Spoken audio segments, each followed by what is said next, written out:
আমাদের যারা উপদেষ্টারা সংসদ মানে তখন উপদেষ্টা ছিলেন, আমাদের যে উপদেষ্টারা তারা কিছুই পাননি, আমাদের উপদেষ্টারা শুধু নিজেদের মধ্যে ভাগাভাগি করে ফেলেছে সবকিছু। আমি তো নুরুল হক নূরকেও আসিফ মাহমুদ সজীব ভুঁইয়ার যখন উপদেষ্টা ছিলেন তার বাসায় বসে থাকতে দেখেছি।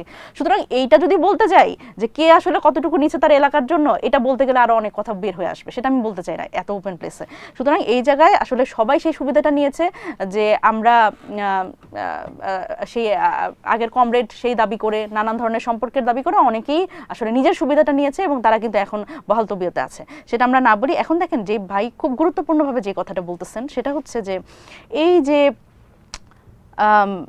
4টা প্রশ্নের মধ্যে গণভোটটাকে আটকে ফেলা এবং এখানে আসলে হ্যাঁ ভোট দেওয়া, এবং এটা তো দেখেন স্পষ্টত বিএনপিটা প্রতারণা করেছে জনগণের সাথে। আপনি বলেন তো যে মির্জা ফখরুল ইসলাম আলমগীর তিনি হ্যার পক্ষে প্রচারণা করেন নাই? করেছে। এখনকার বর্তমান স্বরাষ্ট্রমন্ত্রী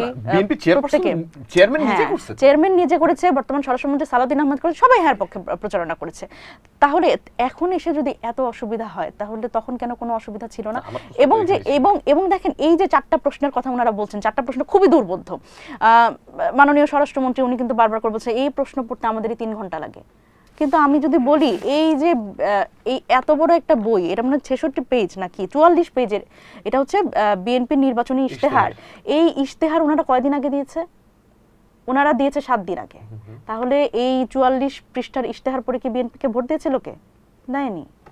তাহলে 44 পৃষ্ঠার ইশতেহার যদি 7 দিন আগে দেয়, সেটা পড়ে যদি মানুষ বিএনপিকে ভোট দিতে পারে, আর 4টা প্রশ্ন তারা পড়ে ভোট দিতে পারবে না, যে 4টা প্রশ্নের একটা প্রশ্ন এটাই ছিল যে এই বিষয়গুলো যে রাজনৈতিক দলগুলো আসলে যেভাবে করে তারা ইশতেহারে দিবে সেই ইশতেহার বাস্তবায়ন হবে। এর মধ্যে একটা ছিল হচ্ছে প্রাতিষ্ঠানিক দলীয়করণ করা যাবে না। প্রাতিষ্ঠানিক দলীয়করণ বন্ধ হয়েছে। আপনি আজকে বিসিবির নিয়োগ দেখেন, বিসিবি তো হচ্ছে একটা বিসিবি আজকে খুব মজার বিষয়, বিসিবি এখন এই সিনিয়র নেতাদের জুনিয়র এডিশন এক্স্যাক্টলি। এবং এখানে এখন মানুষজন বলছে যে বিসিবি কি ছিল, বাংলাদেশ ক্রিকেট বোর্ড, এখানে এখন বলছে বিএনপি ক্রিকেট বোর্ড। মানে আমি বলছি না, যারা সমালোচক তারা বলছে।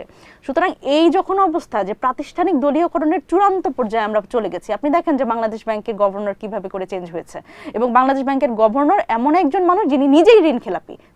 তিনি কি কখনো যারা আর্থিক জায়গাতে যারা মানে এই দোষে দুষ্ট তাদের জন্য কি উনি কিছু করবেন? উনি তো চেষ্টা করবেন তাদের আরো ভালো মতো তারা যাতে সেফ এক্সিট পায়। সুতরাং এই যখন অবস্থা দেখেন, আর এবং ভাইরা তো আসলে অনেক কিছু বলেন, এত কিছু কথা রিবাট করতে আমি চাই না, কারণ এগুলো সব সাধারণ মানুষ দেখেছে যে মানে অন্তর্বর্তীকালীন সরকারের যেটা বললাম যে সব দোষ এনসিপির, অন্তর্বর্তীকালীন সবকিছুর সরকারের সব ব্যর্থতা হচ্ছে এনসিপির, এবং সবকিছুর ক্রেডিট হচ্ছে আসলে মানে অন্যান্য দলের এবং সবকিছু। তো সুতরাং এই জায়গায় আমি যদি বলি যে এই অর্থ উপদেষ্টা, আইন উপদেষ্টা এবং নিরাপত্তা উপদেষ্টা তারা তো আসলে সরাসরিভাবে এখন বিএনপির সুবিধাভোগী এবং মন্ত্রী।